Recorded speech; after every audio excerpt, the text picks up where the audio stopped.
Uh-oh, this bomb is gonna blow. Hey, take it outside, pal. My bad. Merry Christmas, fellow adventurers! This time last year, I reviewed Watch Over Christmas, a charming game full of Christmas spirit that has a very important message. In the end, the overall message is about the importance of imagination and keeping the spirit of childhood alive, and I encourage anyone to give this as a gift to themselves and others. It's guaranteed to get you into the Christmas spirit. And don't forget, the Christmas spirit enters through the arse. I was looking for an appropriately festive game to review this year when developer Greg Mulbach asked if I was interested in his game Azazel's Christmas Fable. So who's Azazel, you ask? Well, he's not exactly a little goody two-shoes. Little goody two-shoes, little goody two-shoes, little goody two-shoes!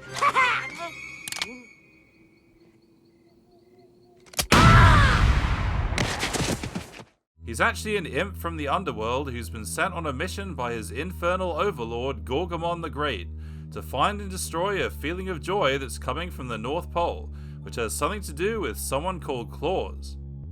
I guess they don't celebrate Christmas in the underworld if they don't even know who Santa Claus is. Anyway, Azazel isn't your typical evil imp. He's really a fun-loving chap who likes to be tickled. Hey, that tickles. Our first task is to disguise ourselves as an elf so we can infiltrate the elvish community, then come up with a suitably elvish-sounding name. C.H. Ninnymuggins. I'm a cotton-headed ninny-muggins. There's a force field protecting the castle of Claus, and to enter we'll have to prove our elven heritage, which isn't going to be easy. It's quite easy, actually. Simply bring me a toy you've created, a document showing your family crest, and proof of your spectacular golf swing. Golf swing? I didn't know elves played golf. And so we must explore Santa's village, which has a giant Christmas tree in the middle that we can climb. Wow, it's beautiful up here. This game really is beautiful and perfectly captures that festive feeling. If you examine each screen closely, you'll find Christmas crackers hidden around, and if you find all of them, you'll get a special prize which we'll get to later. For now, let's visit the Elf on the Green store and learn all about the elvish tradition of golfing. Welcome to the Elf on the Green. When it comes to golf, we've got everything you need. Being the mischievous little devil that we are, we really just want to keep ringing the bell on the counter. I'm literally right in front of you. Sorry, won't happen again. I promise. So what do elves do for fun besides golfing? Hang out at Club Ice, of course. It says ice. I-C-E, as in only incredibly cool elves allowed.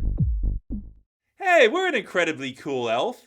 We have an incredibly cool name like C.H. Ninnymuggins. Once we get past the bouncer, this club really does live up to its name of being incredibly cool. I guess elves party hard when they're not hard at work making toys. One of the elves at the bar has a fake eye. See? You could have just told me. You didn't have to pop it out like that. Real? Fake. Real? Fake. Real? Okay, stop it. Real, fake. Real, fake. Real, fake. Real, fake. Turns out the fake eye was stolen from a doll we find in the dumpster outside. Here I am believing elves are all gracious and care about equal rights for toys. What a load of reindeer droppings.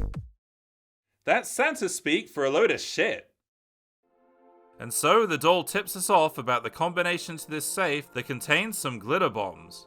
And like any self-respecting adventurer, we stick one down our pants along with all our other inventory items. This is one of the few times I got really stuck figuring out how to light the glitter bomb. The solution was actually quite obvious, but I was convinced I had to light it in the fire in the gingerbread man's house. I've never met a real-life gingerbread man before. You must have a cool name like the Bread Man, or John Doe, or Half-Baked, or... It's Brad, actually. Oh, yeah, sure, that makes sense. The funny thing about Brad is that he literally has two sides to his character. Well, spice is what gives gingerbread a personality. But I've run out of cinnamon, and now I can't make my dreams come true. It's easy to forget what we're supposed to be doing as it's so much fun just trotting around and soaking up the Xmas ambiance. Some of the answers we seek can be found in the library, if we can get past the authentication machine, which looks more like an electric chair. Authentication failed. Well, no one said being an imp from the underworld impersonating an elf from the North Pole would be easy. To truly become the elf we need to be, we must embrace our inner buffoonery. Embrace your inner buffoonery. Be proud of who you are. Oh well, could be worse, I guess. Azazel is such a devilishly fun character to play, and we can't help but rock out with him when he takes center stage at the club. Deck the halls with strung-out bodies. La la la la la la la la. 'Tis the season to be naughty. It's interesting that rather than throwing Azazel out and banishing him back to the underworld, the elves seem to like this kind of demonic entertainment, showing that there's a bit of evil in even the most goodly of people, including Santa. Here he is letting off steam playing some VR. Take that, you zombie scum! I expect he'll be playing the Colossal Cave 3D adventure when it's released on January 19th next year. Colossal Cave, reimagined by Roberta Williams, coming January 19th. Wishlist now. Once we finally gain access to the castle by proving our golf skills, Yikes! You didn't even crack 20 yards! making a toy, Surprise! and embracing our inner buffoonery, I've always wanted to do that. Excuse you. we find out that it's really a giant factory producing a constant conveyor belt of packages. In other words, it's Amazon. This is where we meet Santa, the king of Christmas cheer, but he tells us that the frost star, which gives everyone their Christmas spirit, has been lost due to an unfortunate reindeer accident.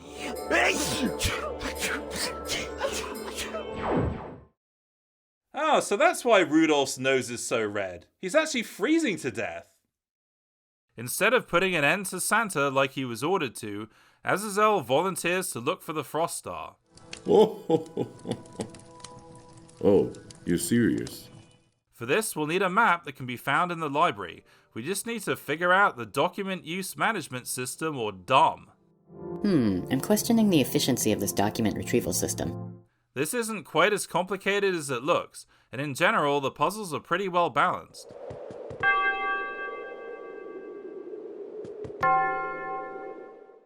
The ice caverns where the frost star is located is somewhere on this map, but if you want to know exactly where, you'll have to ask this talking squirrel. Tell you what, I'll tell you the way I took to get there, but it's gonna cost you. Then, to find your way through the ice caverns, you'll need to bring a snowman to life, who then tells you the famous Konami code. Up, up, down, down, left, right, B, A. The final part of the game I'll leave as a Christmas surprise for those who feel like playing it. And play it you should. Embrace your inner buffoonery.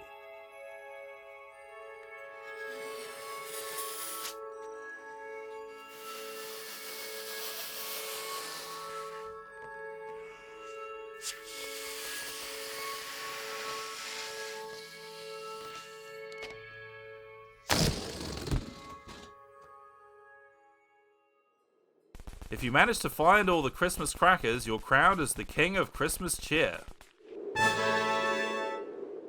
We can even continue playing after the end credits and see how things have changed after our adventure, and prove that we're a true golf master. Oh, hey! I did it! Somebody! Anybody! It's just my luck that no one's around to see it. Overall, this is a real Christmas cracker of a game, and feels like riding on a flying reindeer who hopefully doesn't suffer from a cold. And to think, all of this time I've just been walking around like a sucker. Yahoo!